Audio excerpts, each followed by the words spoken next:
अरे अरे बाप रे। आदमी है, तू आदमी है।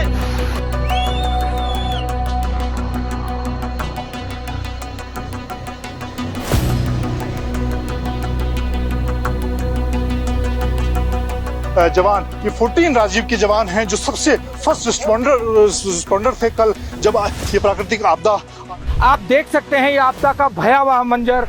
और ये इस तरह से जो धराली में घायल सैनिक है उनको हेलीकॉप्टर के जरिए यहाँ मातली में जो आईटीबीपी का कैंप है हेलीकॉप्टर के जरिए लाया गया है और अब इन्हें यहाँ पर आईटीबीपी का जो हॉस्पिटल है उस पर उनका उपचार किया जाएगा। ये देखिए किस तरह से जो कल भीषण आपदा आई उसमें ये बुरी तरह से घायल हुए हैं। इनके आप देखिए वहां पर प्राथमिक उपचार दिया गया है, लेकिन उसके बावजूद देखी जा सकती है चोट पैरों में लगी हुई है आपदा के बाद और पूरी तरह से चाहे चेहरा हो हाथ हैं घायल। इसी तरह से ये जवान ये 14 राजीव के जवान हैं जो सबसे फर्स्ट रिस्पॉन्डर थे कल जब ये प्राकृतिक आपदा आई और उसके बाद इन्होंने मोर्चा संभाला। और अभी भी क्योंकि 24 घंटे के बाद अगर हम बात करें धराली की तो वहां पर जो पहुंचने की बात है भटवाड़ी के आगे बिल्कुल सड़क टूट गई है और ऐसे में हेलीकॉप्टर के जरिए इन जवानों को यहाँ आईटीबीपी के कैंप में लाया जा रहा है और यहाँ हॉस्पिटल में इनका आगे का इलाज किया जा रहा है। तो इस वक्त यहाँ पर चाहे एसडीआरएफ के जवान हो आईटीबीपी के जवान हो,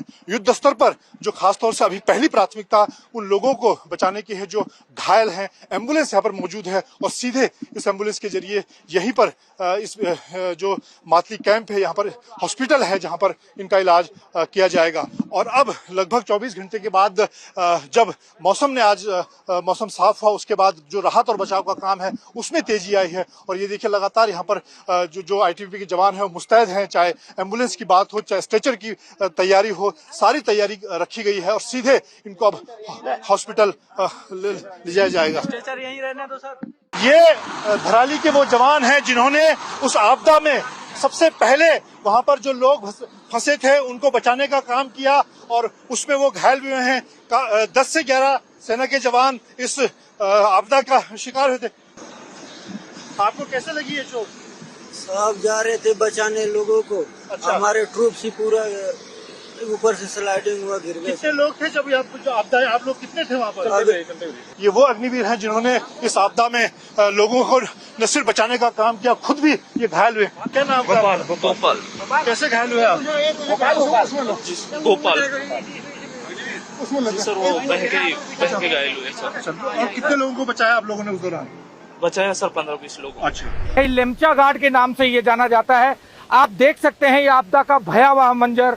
ये लिमचा घाट के पास यानी कि गंगनानी के पास ये किस तरह से ये पूरा पुल ताश के पत्ते की तरह बह गया है। इतना विकराल रूप से ये लिमचा घाट जो स्थानीय भाषा में इस नदी को कहा जाता है वो कितना प्रवाह उसका रहा होगा। थोड़ा कैमरामैन से चाहूंगा जूम करके एक बार दिखाएं किस तरह से ये पूरी तरह से यहाँ पर एक सीमेंटेड आरसीसी पुल हुआ करता था जो बॉर्डर रोड ऑर्गेनाइजेशन के द्वारा बनाया गया था, लेकिन पूरी तरह से नेस्ता नाबूद हो गया है। जो स्थानीय जो वन गुज्जर हैं जो यहाँ पहाड़ियों पर रहते हैं वो भी अपने परिवारों को देखने के लिए इस स्थान की ओर आए हैं, लेकिन इनके जो दुपहिया वाहन है वो भी यहाँ पर सिमट करके रह गए हैं क्योंकि आगे जाना खतरे से खाली नहीं है। उत्तरकाशी जिला मुख्यालय के तमाम जो आला अधिकारी हैं जिनको धराली तक पहुंचना था वो भी अब थक हार कर यहाँ से वापस चले गए हैं।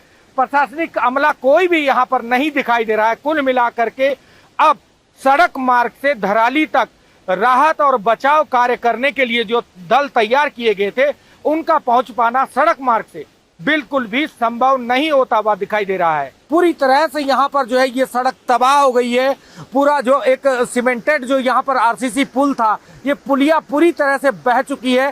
थोड़ा सा कैमरामैन और आगे आकर के जूम करके थोड़ा दिखाएं कि किस तरह से ये पूरी लिमचा घाट के द्वारा यहाँ पर जो है खाई बन गई है। अब यहाँ से धराली की ओर जाना, रेस्क्यू टीमों का जाना, साथ में किसी भी प्रकार की जो राहत इमदाद सड़क माध्यम से जो पहुंचाई जानी है वो बिल्कुल भी संभव नहीं है। सुलेमान भाई क्या दिक्कत हो गई यहाँ पर? हमारा डेरा ऊपर है। कहाँ पर? ऊपर जंगल धार के पीछे, लेकिन यहाँ से निकल नहीं पा रहे। जी यहाँ से क्या नाम क्या है? लियाकत है मेरा नाम। हाँ लियाकत भाई, अब ये मार्ग बंद हो गया है? हाँ यहाँ से रोड का कोई समाधान नहीं है, रोड बिल्कुल बंद है, स्थिति खराब है। आपके बच्चे बता रहे हैं? बच्चे हमारे भैंसे हैं, परिवार है, सारे ऊपर ही है। चलिए, तो ये चूंकि बैटरी भी बहुत डाउन हो रही है, इलेक्ट्रिसिटी पूरी तरह से फेल हो चुकी है, कनेक्टिविटी भी यहाँ पर फेल है, इसलिए यहाँ पर जो तमाम जो हालात जो देखने को मिल रहे हैं गंगोत्री नेशनल हाईवे पे बहुत भयावह है।